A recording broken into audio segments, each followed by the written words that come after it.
Vay belli bedu baracha di do guta kar में दिया। क्या बात है चंदा, क्या तुम्हारा हेड फिर खराब हो गया है जो इसे साफ कर रहे हो? अब बोंगा जी, मेरा हेड ठीक है, सर जी के हेड में कचरा फंस गया है, मैं सर जी का हेड साफ कर रहा हूँ।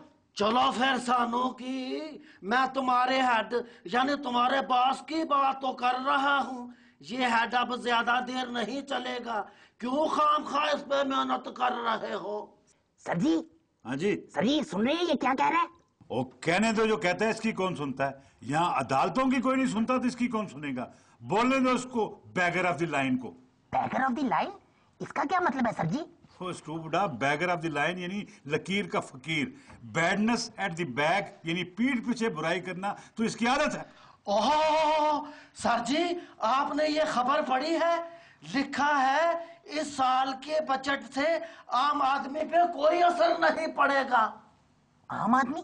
सर जी ये आम आदमी कौन होता है सर जी? वो पुत्र, आम आदमी वो होता है जो ना कुछ खाता है, ना पहनता है, ना वो सफर करता है, ना ही कहीं आता जाता है। इसके अलावा उसके किराए के घर में बिजली नहीं होती, गैस का चूल्हा नहीं होता, उसकी बीवी नहीं होती, उसके बच्चे नहीं होते, क्योंकि उसके पास कुछ भी नहीं होता, लिहाजा वो एक आम आदमी हो गया। इसलिए बजट का उस पर कोई असर नहीं पड़ता।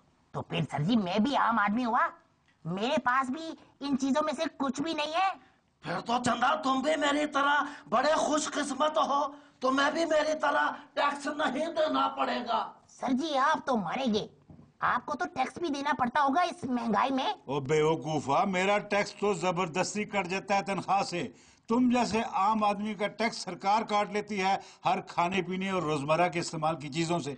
शुक्र है मैं एक अमीर बंदा नहीं बना, अमीर बन गया होता तो बजट का सारा असर मुझ पे ही पड़ता।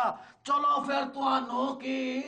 इसका मतलब है कि बजट सिर्फ अमीरों के लिए बनता है, हमारे सियासी लीडरों के लिए। सियासी लीडरों को क्या आम आदमी की जिंदगी से कोई सरोकार नहीं होता? आम आदमी से कोई वास्ता नहीं पड़ता। ओ पुत्र बोंगे, सियासी लीडरों का आम आदमी से वोट लेने तक का सरोकार होता है। सियासी लीडरों को तो ये भी नहीं पता होता कि गोश्त कितने का किलो मिलता है, आटे दाल का भाव क्या है, चीनी कहाँ से मिलती है, कैसे मिलती है, वो क्या जाने बिजली गैस पेट्रोल की कीमत क्या होती है। इसलिए बजट का उन पे कोई असर नहीं होता। हद हो गई, बजट का ना आम आदमी पे असर पड़ता है और ना खास आदमी पे, तो फिर इसका असर किस पे पड़ता है सर जी?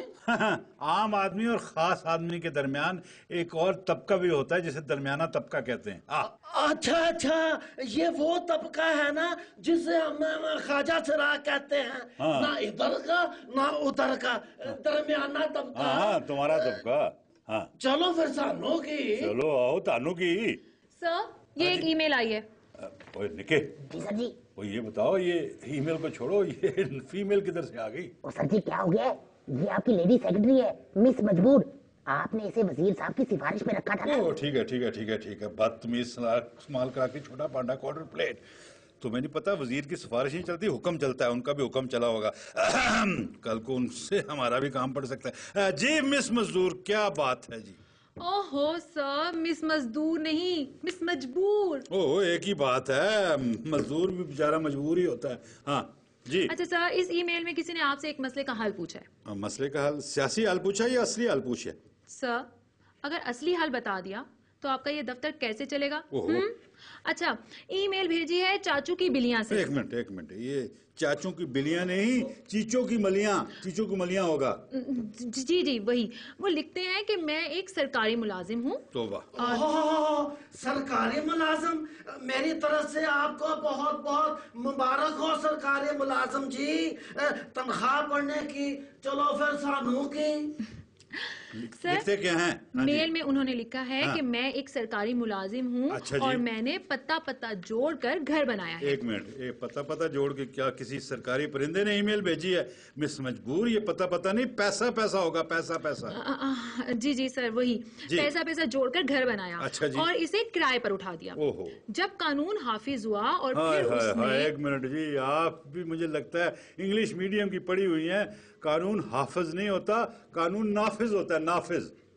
जी सर, वही। हाँ हाँ। जब कानून नाफिज हुआ अच्छा। तो सरकार ने अपना ही घर रेक्विजिट कराने की इजाजत दे दी। अच्छा। तो मैंने किराएदार को घर खाली करने का नोटिस भिजवाया, हाय। मगर किराएदार मकान खाली नहीं करता। बताइए मैं क्या करूं? हाय हाय, क्या करूं सरकारी मुलाजिम साहब, अगर एहतसाब वाला मैं होता तो सबसे पहले आपका एहतसाब करता और आपसे पूछता कि आपने माहाना तनख्वाह में शाहाना घर कैसे बना लिया। और रहने दे सर जी, आजकल एहतसाब से कौन डरता है? बात तुमने ठीक की है निके। जब सरकारी मुलाजिम साहब को जवाब दे लूं तो फिर तुम्हें जवाब देता हूं। मुलाजिम साहब, बात यह है कि आपने बड़ी गलती की मकान खाली कराने का नोटिस भिजवा कर। आपको चाहिए था कि उससे नोटिस की बजाय नोट्स भिजवाते। Notes notes notes? कौन से नोट्स सर? वो बीबी वही 1000, 5-5 हजार वाले नोट, करेंसी नोट। सर जी। हाँ जी। आपने रिश्वत की बात की है? हाँ, बहुत बुरी बात की है सर आपने। बदतमीज, स्मॉल क्रैकरी, छोटा पांडा, क्वार्टर प्लेट। और तुमने कभी रिश्वत ली है? और नहीं सर जी, मेरी रिश्वत लेने की औकात कहाँ। मैं ना रिश्वत ले सकता हूँ ना रिश्वत दे सकता हूँ। क्यों चंदा, तुम रिश्वत क्यों नहीं ले सकते? सर जी के होते हुए मुझे रिश्वत कौन देगा? ओए नालायक पांडे, क्वार्टर प्लेट, तुमने मेरी तारीफ की है या मुझे रिश्वती होने का इशारा दिया है? सर जी, आप चूंकि अकलमंद आदमी हैं और अकलमंद के लिए इशारा ही काफी है सर जी। सर जी, बदतमीज, स्मॉल क्रैकरी, छोटे पांडे, क्वार्टर प्लेट, तुम अपनी नौकरी गंवाना चाहते हो मेरा मुंह खुलवा के? सर जी मुझे आपका मुंह बंद करवाना आता है सर जी। किस तरह? सर जी रिश्वत दे के। दफ्तर में खुलम खुला रिश्वत, खुलम खुला। मिस मजबूर, जल्दी से बंद कराएं जल्दी से। सर जी, मैं भला रिश्वत कैसे बंद करा सकती हूँ? अगर मैंने रिश्वत बंद करा दी तो आपकी तो रोजी बंद हो जाएगी ना। हाय हाय हाय, प्रोड्यूसर साहबा, आप भी ये चंक बंद करवाएं वरना प्रोग्राम बंद हो जाएगा।